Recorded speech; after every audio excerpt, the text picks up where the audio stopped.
coffee table සමගින් ඔබ අද දවසේදී අපි මේ ඉඩකඩ වෙන් කරන්න තියෙන විදිහට ටිකක් වැඩිපුර අපි කතා බහ කරන මාතෘකාවක් පිළිබඳව විග්‍රහ සහිතව දැනගන්නට. වායු සමීකරණ පිළිබඳව කතා බහ කරද්දී විවිධ ගැටලු තිබෙනවා, විවිධාකාර අර්ථකථනයන් තිබෙනවා. ඒ පිළිබඳව හරියාකාර තොරතුරු දැනගන්න අපි අද දවසේදී මේ ඉඩකඩ වෙන් කරන්න තියෙන එක. ඒ පිළිබඳව කතා බහ කරන්න තාමත් ගණන් අපි අපේ මැදිරියට කඳවා ගත්තා. ඉංජිනේරු විමල් ජයකොඩි මහත්මයා ආයිබෝයි. තාමත් ගණන් පිළිගන්න කතා බහ කරනවා නම් ගොඩක් දේවල් කතා බහ කරනවා. මම සරලම තැනින් අහන්න. මොකද සාමාන්‍යයෙන් අපිට මේක මේ වචනය ගැන කතා බහ කරද්දී වචනය අපිට හොඳට පුරුදුයි. වායු සමීකරණය. නමුත් ඒක හරියාකාරව අර්ථකථනය කරනවා නම් කොයි විදිහට ඔබතුමන් උත්තර දෙන්නේ? වායු සමීකරණය කියන එක අද සමාජයේ සාමාන්‍ය වචනයක් බවට පත් වෙලා තියෙනවා. අපි මේකට ඉංග්‍රීසියෙන් කියන thermal comfort කියලා. ඒ කියන්නේ අපේ ශරීරයේ උෂ්ණත්වය සහ පරිසරයේ උෂ්ණත්වය අඩු වැඩි වීම සම්බන්ධයෙන් අපිට ඇතිවන පීඩනය අපිට තියෙන අපහසුතාවය වළක්වා ගැනීමෙන් අපිට පුළුවන් අපේ ඵලදායීතාවය වැඩි කර ගැනීම සඳහා අපි සාමාන්‍ය මම ඔබෙන් ප්‍රශ්නයක් අහුවොත් ඔබ වායු සමීකරණයෙන් මොකක්ද බලාපොරොත්තු වෙන්නේ?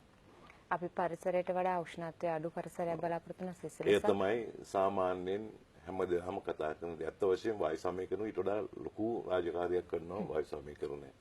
උෂ්ණත්වය පාලනය කිරීම, ආර්ද්‍රතාවය පාලනය කිරීම, අපි කියන පාටිකල් කන්ට්‍රෝල්ස් කියලා කියන අපි දන්නේ නැති මේ වාතය තමයි විශාල අපද්‍රව්‍ය ප්‍රමාණයක් අපි උෂ්ම ගනිමින් පවතිනවා. ඒක ශරීර ආබාධ වලට හේතු වෙන කාරණාවක් වෙනවා.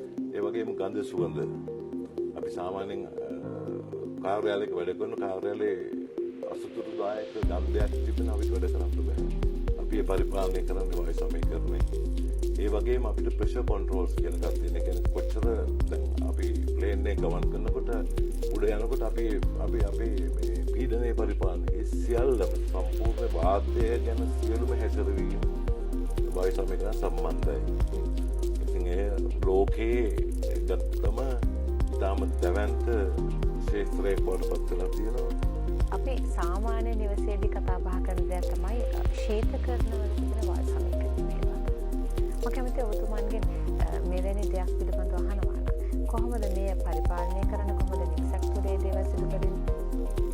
අතුසෙන් ඉතාම වැදගත් ප්‍රශ්නයක්. නිවසක තිබෙන වායු සමීකරණය සහ ශීතකරණය දෙක. මේ දෙකේ මූලික සිද්ධාන්තය එකයි. අපි කියන refrigeration technology කියලා. refrigeration technology වලින් develop වෙච්ච නැත්නම් දියුණු වෙච්ච තවත් කණ්ඩායමක් තමයි වායු සමීකරණය. එකම same technology. දැන් මේක 1902 ඇමරිකාවේ විලිස් කැරියර් කියලා ඉංජිනේරුවෙක්ට දුන්නා මේ වගේ ස්ටුඩියෝ එකක ආර්ද්‍රතාවය පාලනය කරන්න. එයා හදපු යාන්ත්‍රණය තමයි අදටත් වායු සමීකරණ ක්ෂේත්‍රයේ මේ දියුණුවලා ඇවිල්ලා තියෙන්නේ. අපි ඔකට නියම අර්ථ දක්වනවා අපි කියන ටෙක්නොලොජි සර්වයිවල් කියලා. මොකද කියන පොලියෝ එක මේ ලෝකෙන් අයින් කරලා ඉරැඩිකේට් කරන්න හැකි වුණේ මේ ශීතකරණ තාක්ෂණය නිසා. මොකද ඒ එන්නත අඩු උෂ්ණත්වයක තබා ගැනීමට අපිට උපකාර වුණේ මේ වායු සමීකරණ තාක්ෂණය. අපි කියනවා ටෙක්නොලොජි සර්වයිවල් කියලා. සාමාන්‍යයෙන් අපි අහන දෙයක් තමයි මේ වායු සමීකරණය කරන ලද නිවසක් නැත්නම් එවැනි භාණ්ඩ පාවිච්චි කිරීමේදී අර කලින් ඔබතුමන් කිව්ව දෙයක් තමයි මේ විදුලි බිල හරි වැඩි. ඊට හේතුව මොකක්ද? ඒක ඇත්තටම කියනවා නම් මට සමාජික ඇස්ට්‍රික් කියන්නේ මේ American Society of Heating, Refrigeration and Air Conditioning Engineers Corporation කියලා. අපි ලංකාවේ chapter එකක් අපි ඇස්ට්‍රික්ේ පටන් ගත්තා. දැන් සමාජික CA ඉන්න වෘත්තීය ඉංජිනේරුවන්. ඒ ආයතනයේ දැන් දැඩිසේ ලෝකෙට හඳුන්වා දීලා තියෙනවා අපි පිළිවහන ක්‍රමවේද. අපිට නොදැනුවත්කම නිසා එහෙම නැත්නම් අපිට අවශ්‍යතාවය වැඩි නැති නිසා එහෙම නැත්නම් අපිට අවශ්‍ය මුදල් තියෙන නිසා අපි විදුලිය ඉතාම ප්‍රමිතියකින් තොරව පිරිමැස්මකින් තොරව පාවිච්චි කිරීම තමයි ප්‍රධාන කාරණාව. අනිත් කාරණාව තමයි මේ වායු සමීකරණය කියවා මේකේ ශේෂ්ත්‍ර ගොඩාක් තියෙනවා. දැන් අපිට අවශ්‍ය කුමක්ද කියන එක අත්‍යවශ්‍යම අපි කලින් තේරුම් ගන්න ඕනේ අපි වායු සමීකරණ ගන්න ඉස්සෙල්ලා. දැන් මට මතකයි දැන් ඕකට වග කියන්න තව කට්ටිය ගොඩක් ඉන්නවා. ඇත්තටම කියනවා මේ ආකිටෙක්ස්ලා. ඊටාම මොකද ආකිටෙක්ස් තමයි බිල්ඩින් එක ඉස්සෙල්ලා පටන් ගන්න ඇතුල් වෙන්නේ ක්ලයන්ට් එක්ක. ඊට පස්සේ දැන් ඔතන පොඩි ඝට්ටනයකුත් තියෙනවා. ඒ කියන්නේ සමහරවිට වායු සමීකරණ ඉංජිනේරුවෝ ඇතුළට ගිහිල්ලා කරන් තියෙන ඉඩකඩ අඩුයි. ඉතින් 2002 මට මතකයි අපි එංගලන්තේ රෙඩින් යුනිවර්සිටි එකේ අපි කන්ෆරන්ස් එකකදී කිව්වා architects civil engineer and architects should be friends කියලා. දැන් අපි මේක කතා බහ කරලා විසඳ ගන්න ඕනේ ප්‍රශ්නයක්. මොකද අවසානයේ අපි හරියට කරගත්තේ නැත්නම් අවසානයේ වෙන්නේ විදුලිය පිරිමැහිම නැතිලා ගිහලා සාමාන්‍ය පඩියක් ගන්න කෙනෙක් තමයි මාස්ටර් රුපියල් 15000 කට විදක් කරන වයසට. ඒ කියන්නේ ඒ සඳහා ගොඩක් කම්පේට් වෙනවා. අපි හිතන්නකෝ අපි කාමරේ එයා කන්ඩිෂන් කරනවා නම් අපි කාමරේ පිටින් වාතය වලක්වා ගන්න ඕනේ. ජනෙල් දරලා තියන්න බෑ අපිට. උඩ තියෙන ලුවස් තියන්න බෑ. ඒ වගේ කම්පේට් ගොඩක් තියෙනවා. ඒකට අපි ස්ටෑන්ඩඩ්ස් තියෙනවා. අපේ පහුගිය කාලේ පුරාවට කතා බහ කරපු දෙයක් මම හිතන්නේ මට මෙතෙන්දී අහන්න හිතුණා. ඕසෝන් ස්තරය සහ මේ වායු සමීකරණ ශීතකරණත් එක්ක ලොකු කතා බහකට ලකුණු අපසුගිය කාලේ. එහෙම ගැටලුවක් තියෙනවා නේද? ඇත්ත වශයෙන්ම තිබුණා තියෙනවා. මොකද කියනවා නම් අපි දැන් වායු සමීකරණය සහ ශීතකරණය ගැන යාන්ත්‍රණයක් තියෙනවානේ. මේ යාන්ත්‍රණ පාවිච්චි කරනවා ශීතකාරක කියලා කියන්නේ. අපි කියන ගෑස් කියලා කියන්නේ. ඒ ශීතකාරක ද්‍රව්‍ය ගොඩාක් එනර්ජි එෆිෂන්ට් ශීතකාරක අපි කියන තර්මෝඩයිනමික් එෆිෂන්සි කියලා. ඒ එෆිෂන්සි වැඩි ඒවයේ ක්ලෝරින් අංශු තිබ්බා. අපි ඉස්සෙල්ලා කිව්වා CFC කියලා, ක්ලෝරෝ ෆ්ලෝරෝ කාබන් කියලා. ඊට පස්සේ ටික කාලයක් යනකොට මේ ග්ලෝබල් වෝර්මින් ඕසෝන් ලේයර් එක ඩැමේජ් වෙනවා. ඔය කතන්දර ටික ඔක්කොම ටික NASA ආයතනයේ සහ තවත් අය ඉදිරිපත් වෙලා ලෝකෙට දුන්න ප්‍රොටෝකෝල්ස් කියෝටෝ ප්‍රොටෝකෝල් කියලා දුන්න ඊට පස්සේ මොන්ට්‍රියල් ප්‍රොටෝකෝල් කියලා තවත් ටිකක් ආවා. සම්මුතිය ඇවිල්ලා එක්සත් ජාතීන්ගේ මණ්ඩලය පවා සම්මත වෙලා අපි මේ ශීතකාරක අඳුනාගෙන මේවට එකපාරට නවත්තන්න බෑ. අපි ෆේසින් අවුට් ෂෙඩියුල්ස් කියලා දුන්නා. දැන් CFC කියන එක ඉවරයි දැන්. ඒ රෙෆ්‍රිජරන්ට් එක අපි සම්පූර්ණයෙන්ම ෆ්‍රීස් කරලා තියෙනවා. ඊට පස්සේ අපි ඉඩදුකඩ දුන්නා HCFC කියලා, හයිඩ්‍රෝක්ලෝරෝෆ්ලෝරෝකාබන් කියලා. දැන් ඒ ශීතකාරක දැන් පාවිච්චි කරනවා. නමුත් 2030 විතර වෙනකොට එයා ප්‍රොඩක්ෂන් එකෙන් ගොඩක් අඩු වෙනවා. ඊට පස්සේ අපි එනවා HFC කියලා, ක්ලෝරෝෆ්ලෝරෝකාබන්. ඒක ක්ලෝරින් නැහැ. දැන් මේ ෆේසින් අවුට් ෂෙඩියුල් එක යනකොට දැන් අපිට ප්‍රශ්න මතුවෙනවා. දැන් අපි හිතනවා අපි පාවිච්චි කරලා ගිය අවුරුද්ද ගත්තා. ඊට පස්සේ මේක මේන්ටේන් කරලා පාවිච්චි කරන්න පුළුවන් නම් එතකොට ඒ ෂෙඩියුල් එකේම තියෙනවා මේ කාලවකවානුවේ නිෂ්පාදනය නතර වෙනවා. ඊට පස්සේ රෙෆ්‍රිජරන්ට් ගෙන්නන්න බෑ. එතකොට අපිට තියෙන රීසයික්ලින් කියලා කියන්නේ අපි රිපෙයාර් කරනවා නම් ඒ ටික වාතයට මුක්ත කරන්නේ නැතුව වෙනම යාන්ත්‍රණයකට අරගෙන ඒක පිරිසිදු කරලා ආපහු ඒකම පාවිච්චි කරනවා අපි අපේ නලොත් කටයුතු සඳහා. ඊට පස්සේ HFC ආපුවාම ඒක මොනවද මේකට අපි කියන ඕසෝන් ODP කියලා, ඕසෝන් ඩිප්ලීෂන් පොටෙන්ෂල් කියලා. ඊට පස්සේ කියන ග්ලෝබල් වෝර්මින් පොටෙන්ෂල් කියලා. ඒවා බිඳුව වෙච්ච කියන්නේ අවමය වෙච්ච ශීතකාරක තමයි අපිට ඉදිරියට හම්බ වෙන්නේ. අපි සාමාන්‍යයෙන් අපි හදනවා ගෙදර තිබෙන වායු සමීකරණ ගැන, ඒ වගේම අපි ශීතකරණ පිළිබඳව කතා බහ කරනවා. ඒ අතර දැන් විදේශ රටකට ගියාම අපිට ඒ පරිසරයේ තිබෙන වායු සමීකරණය සහ ලංකාවට පැමිණියාම මේ ලංකාව තිබෙන වායු සමීකරණ අතර වෙනසක් දැනෙනවා. ඒක ගතට දැනෙනවා. ඒකට හේතුවක් තියෙනවද අතර මොකක්ද? අනිත් වශයෙන්ම දැන් අපි කතා කරන්නේ වායු සමීකරණය ගැන. දැන් මේ හිතමුකෝ දැන් සාමාන්‍යයෙන් මධ්‍යම පාන්තිකෙක් මේ පහුගිය මාස කිහිපයක් යනකොට ගෙදර ගිහිල්ලා අපි AC එක ඕන් කරනවා අපේ බෙඩ්රූම් එකේ. රාත්‍රියට 10 ඉඳලා 2:00 වෙනකන් අපි AC දාගෙන ඉන්නවා. ඊට පස්සේ උදේට නැගිටලා අපි වාහනේට නැගිටිනවා. ආපහු AC එක ඕන් කරගන්නවා. ඊට පස්සේ අපි කාර්යාලයට යනවා. කාර්යාලෙත් අපි AC දාගෙන. ඊට පස්සේ අපි ගෙදර යන සුපර් මාකට් එකට යනවා. ආයමත් AC. ඊට පස්සේ බබාලත් එක්ක වයිෆත් එක්ක ෆිල්ම් එකක් බලලා ආයමත් AC දාගෙන. එහෙම නැත්නම් හොටෙල් එකකට යනවා වීකෙන්ඩ් එකට. ආයමත් AC කියන්නේ සාමාන්‍ය මිනිස් ජීවිතයේ 70ක් විතර අපි ස්පෙන්ඩ් කරන අපි කාලය ගත කරන්නේ මේ වායු සමීකරණ විශේෂ කාමරයක ඇතුළේ. එතකොට ඒක දැවැන්ත විදිහට බලපාන විදේශයන්ට. මොකද ඒගොල්ලන්ගේ කාලගුණ විපර්යාසක් තියෙනකොට දැන් ශීත කාලේට ඒගොල්ලන් රත් කරනවා. රත් වෙන කාලේ ශීත කරන ඒගොල්ලන් බලපාන. ඉතින් ඒ රටවල් වල මේ තවත් තියෙනවා තර්ජන. මොකද කියනවනම් මාස 6යිනේ ඒගොල්ලන්ගේ වගා කටයුතු කරන්න පුළුවන්. ආහාර සුරක්ෂිත කරන ඉතුරු මාස 6ම ඒගොල්ලන්ට මේ රෙෆ්‍රිජරේෂන් ටෙක්නොලොජි පාවිච්චි කරන්න වෙනවා. ඉතින් විදුලිය පරිභෝජනය ඒගොල්ලන් අධිකයි. ඒ නිසා ඒගොල්ලන් ප්‍රොමිතින් වලට ගිහිල්ලා තියෙනවා. දැන් උදාහරණයක් විදිහට මේ ඇෂ්රේ තියෙන මේ ඇප්ලිකේෂන්ස් මේ හැම දෙයක්ම කරන ක්‍රමවිධි කළ යුතු ක්‍රමයක පාවිච්චි කළ යුතු materials සියල්ලම ස්පෙસિෆයි කරලා ඒ විතරක් නෙමෙයි දැන් මෙතන energy standard for building except for low rise buildings දැන් ඕකත් අනුව දැන් අපි තියෙනවා දැන් ගයිඩ්ලයින්ස් ඇවිල්ලා තියෙනවා. ඒ කියන්නේ විදුලිය අවමය කරගන්න කියන්නේ ලීඩ්ස් කියන්නේ leadership engineer environmental research ඊට පස්සේ සිය කියලා තියෙනවා.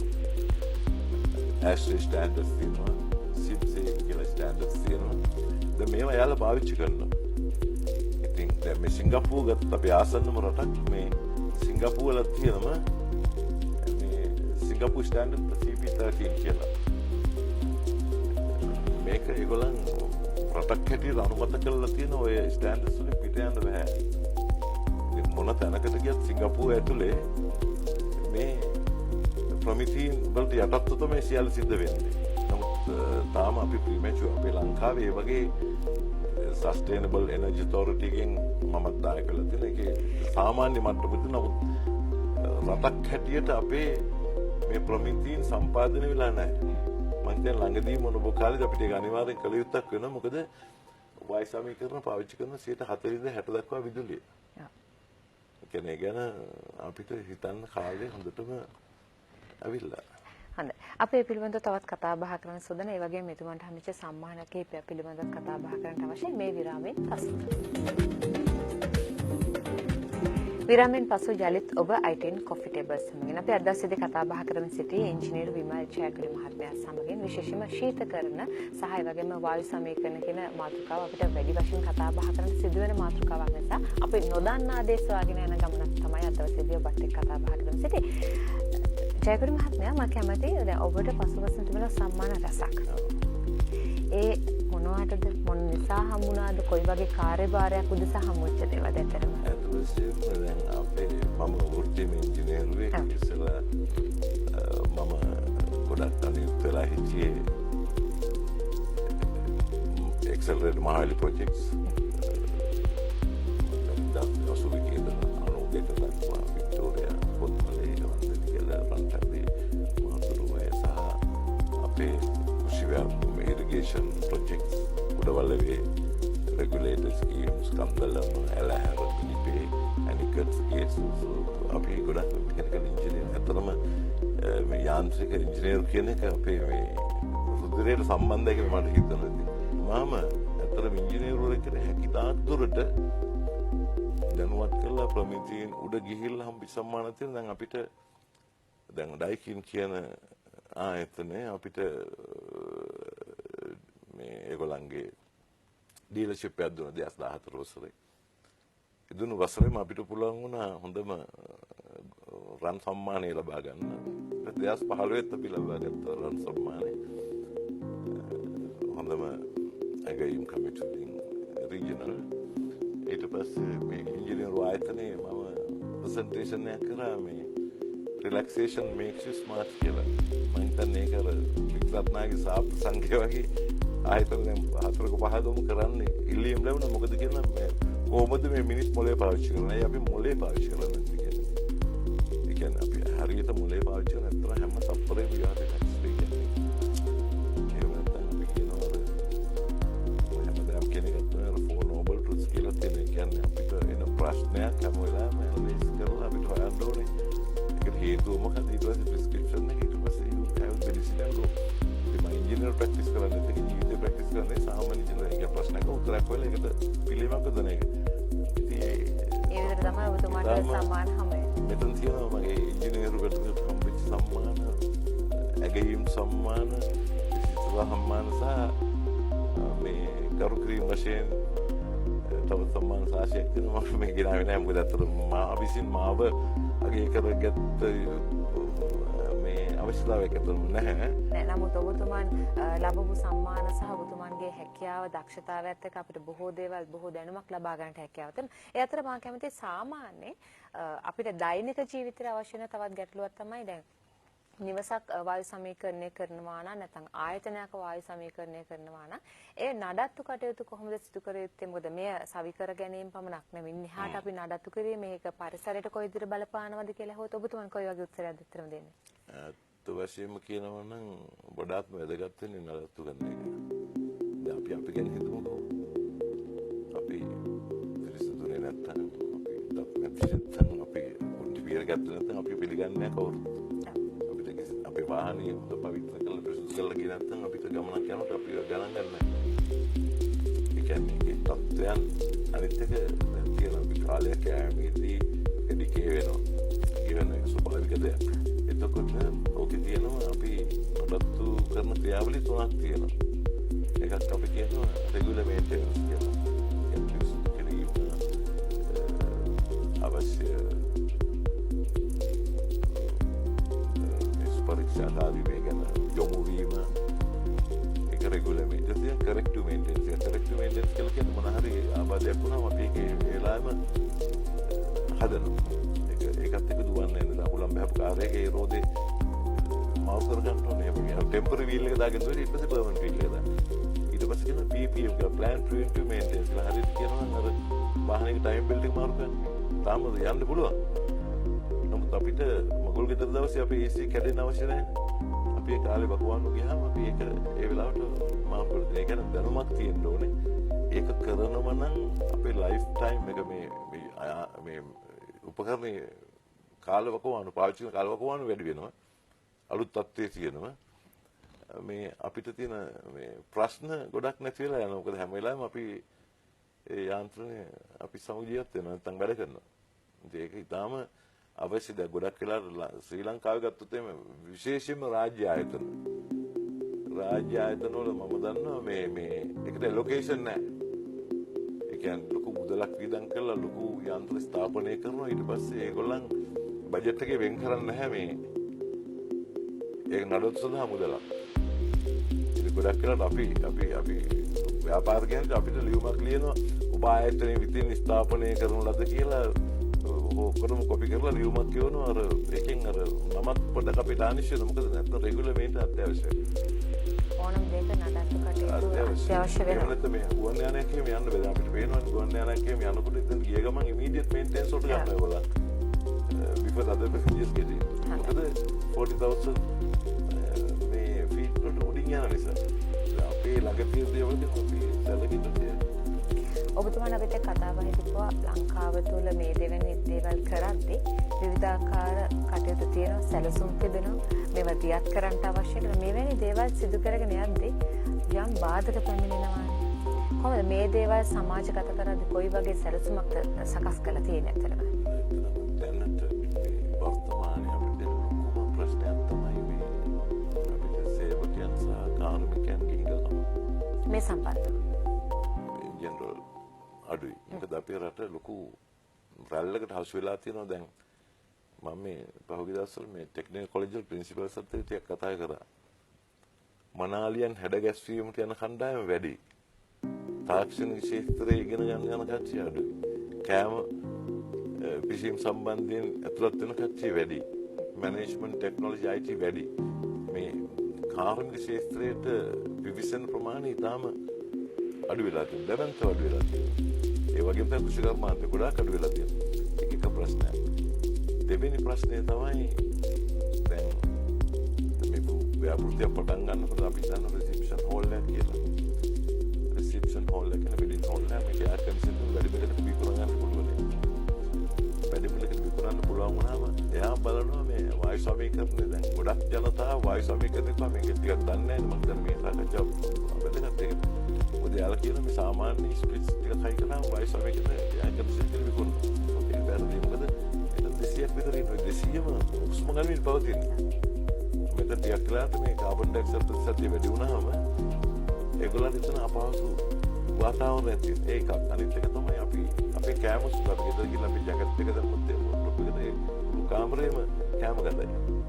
මොකද අපි වාතය ඩයිලුට් කරනවා. ඒ කියන්නේ ෆ්‍රෙෂ් එයා අපි මේකට දෙන්න අවශ්‍යයි. දැන් අපි හිතන්නේ අනිත් පැත්තෙන් හෙල්ත් කෙයාර් සෙක්ටර් එක. ඔපරේෂන් තියටර් එක ගත්තොත් ඒකට මේ අපේ කම්ෆර්ට් කූලින් සිස්ටම්ස් හරියන්නේ නැහැ. ඒකට අපිට ඕනේ ඒකේ පාටිකල් කන්ට්‍රෝල්ස් අල්ට්‍රා ක්ලීන් එයා පාටිකල්ස් නැහැ ඒ වගේ දේවල්. ඉතින් ඒ වගේ ඔය හැමදේම කරන් යද්දී ඔක දැනුවත් කරන්න මේ ප්‍රමිතීන්ගේ තොර නිසා අපිට බෑ නිසා සාමාන්‍යයෙන් කෙනෙක් අනිත් එකනම තනදාපවතිනවා. දැන් අපි හිතන ක්ලයන්ට් කෙනෙක්ට මේක ඕනේ කිව්වම අපි මේක ප්‍රොපෝස් කරොත් ක්ලයන්ට් එක සමහරලාට මේ අපි ස්ටබන් අපි කියන දේ තමයි කරන්න ඕනේ. අපිට අවශ්‍ය දේ දෙන්න. මොකද ඒක ප්‍රමිතියට අනුකූල නැහැ. ඒක දැන් ලංකාව ගත්තාම විශේෂයෙන්ම අපිට අමාරුම පරිසරයක අපි කියන්නේ hot and humid කියලා. මේකේ ආර්තාවෙත් වැඩි රසෙත් වැඩි.